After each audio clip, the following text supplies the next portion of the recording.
रामगढ़ में बुधवार को सुबह 7 बजे से शाम 6 बजे तक उपचुनाव का मतदान होगा। इसके लिए एक दिन पूर्व मंगलवार को बाबू शोभाराम कला कॉलेज से मतदान अधिकारी रवाना हुए।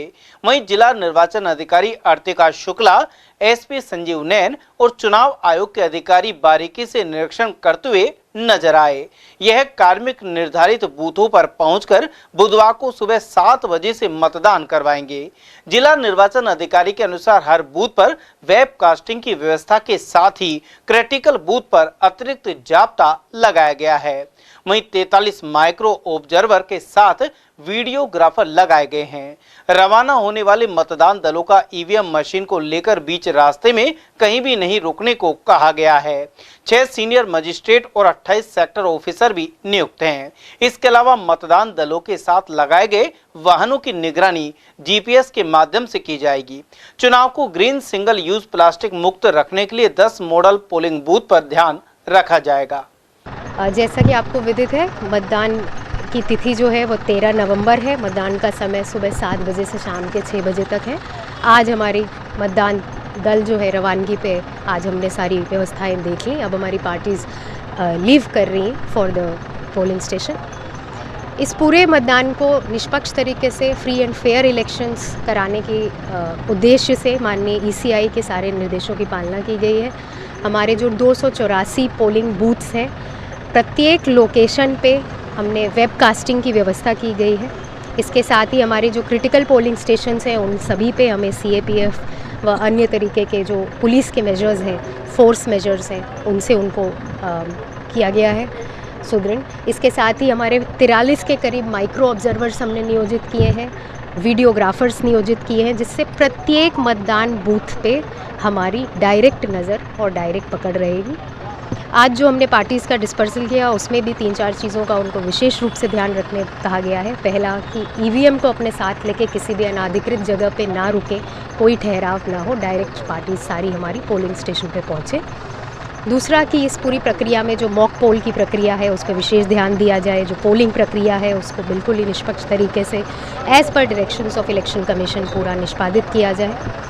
हमारे 6 हमने सीनियर ऑफिसर्स को एरिया मजिस्ट्रेट लगाया है, जो नॉर्मली 3 लगते हैं, लेकिन सेंसिटिविटी देख के हमने 6 एरिया मजिस्ट्रेट्स लगाए हैं। सीनियर मोस्ट ऑफिसर्स जो हैं हमारे, उनको कल की चुनाव की प्रक्रिया के लिए आज से ही वो फील्ड पे रहेंगे। हमारे 28 सेक्टर ऑफिसर्स हैं, जिनके साथ सेक्टर पुलिस ऑफिसर्स भी हैं, जो लास्ट के 48 घंटे, 24 घंटे और पोल डे की जो निर्धारित प्रक्रिया है उस पर पूरी नज़र रखेंगे। कितने ग्रीन बूथ बनाए गए हैं, क्या इस बार चुनाव में स्पेशल रहने वाला है, और इस बार जो जीपीएस जो लगाए गए हैं उसका उद्देश्य क्या है? इस बार जीपीएस सारी ही गाड़ियों में लगाए गए हैं जिनसे मतदान दल की रवानगी हो रही है। इसका यही उद्देश्य है कि बार बार हम फ़ोन करके चीज़ों का लोकेशन लेते थे, जिससे थोड़ा जैमिंग भी होता था नेटवर्क का। तो इस बार माननीय निर्वाचन आयोग के ही निर्देश थे कि हम इन सारी गाड़ियों पे जीपीएस लगाएं, जिससे अब एक ऐप के माध्यम से मुझे सारी गाड़ियों की जो लोकेशन है आज से कल तक और वापसी तक, जो एक इशू रहता है कि गाड़ी कहीं और चली गई, रुक गई, वो हमें 100% मॉनिटरिंग रहेगी। एक और जो नई चीज़ स्टेट द्वारा करवाई जा रही है वो यह है कि हम सभी इलेक्शंस को ग्रीन इलेक्शन और single use plastic free election बनाएंगे। इसका विशेष ध्यान जो है वो 10 मॉडल पोलिंग स्टेशंस पे रखा जाएगा। हम अकेले रामगढ़ की विधानसभा में ही 10 पोलिंग स्टेशंस ऐसे बना रहे हैं। इन पोलिंग स्टेशंस पे खास बात ये होगी कि यहाँ सारा जो हमने स्वीप की गतिविधि की है, चाहे वो सेल्फी पॉइंट हो, फैसिलिटेशन सेंटर हो, पानी पीने की व्यवस्था, ये सारी चीज़ें बहुत ही इको फ्रेंडली तरीके से की गई हैं और एक बैम्बू के उपयोग से, लोकल चीज़ों के उपयोग से और सिंगल यूज़ प्लास्टिक बिल्कुल निषेध किया गया है। साथ ही इन सब की हम जो अंदर भी जो बैठने की व्यवस्था है उसमें भी हमने प्लास्टिक ना उपयोग हो, इसकी पूरी ध्यान रखा है। उधर एसपी संजीव नैन ने बताया कि पुलिसकर्मी और होमगार्ड के साथ पोलिंग पार्टी को रवाना किया गया है। इसके अलावा 60 मोबाइल पार्टी भी गठित की गई है। वहीं पैरा मिलिट्री फोर्स की 13 कंपनी और करीब 3,500 का जाब्ता लगाया गया है। एसपी के अनुसार देर रात पैसे या शराब के बंटवारे की रोक के लिए पुलिस, एसएसटी, एफएसटी सहित टीम लगातार सक्रिय है।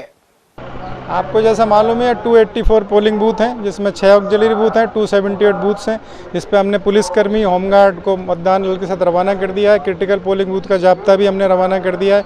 पुलिस सेक्टर मोबाइल पार्टी 28 जो हैं हमारी पिछले 2 दिन से सक्रिय हैं। एसएचओ, सीओज भी अपने एरिया में सक्रिय हैं। इसके अलावा हमने लगभग 60 मोबाइल पार्टियां और गठित करी हैं। लोकल SHOज हैं, COज हैं, 13 पैरामिलिट्री की फोर्सेज कंपनियां हैं, उनको भी हमने आवंटित कर दिया है। लगभग 3500 का पुलिस बल हमने इसमें लगाया है। कल सर धार्मिक उन्माद का ऐसा कुछ लगा जिसमें एक व्यक्ति गिरफ्तार किया है, क्या मामला था? ऐसा कोई नहीं था, दो पक्षों में कोई छोटी सी, दो बच्चों में आपस में कोई छोटे से मामले को रास्ते में विवाद हो गया था। SHO और पुलिस मौके पर तुरंत पहुंच गई, उसमें कोई आगे कार्रवाई नहीं। सभी जगह हमारी FST, SST, QRT मोबाइल पार्टियां सक्रिय हैं, जगह जगह राउंड लगा रही हैं। जितनी भी सूचना हमें मिल रही हैं उनको वेरीफाई कर रहे हैं। अभी तक कोई भी ऐसी सूचना पर हमें सत्यता नहीं मिली है, सभी सूचनाओं का हमने सत्यापन कर लिया। अति संवेदनशील जो बूथ हैं उन पर सर एक्स्ट्रा जाब्ता लगाया है। अब राज्य सरकार और निर्वाचन आयोग के जो डायरेक्शन है उसमें क्रिटिकल पोलिंग बूथ इसका नया नाम दिया है। उस पर हाफ सेक्शन CAPF का है जो सशस्त्र होता है, और उसमें लगभग 5 आदमी होते हैं,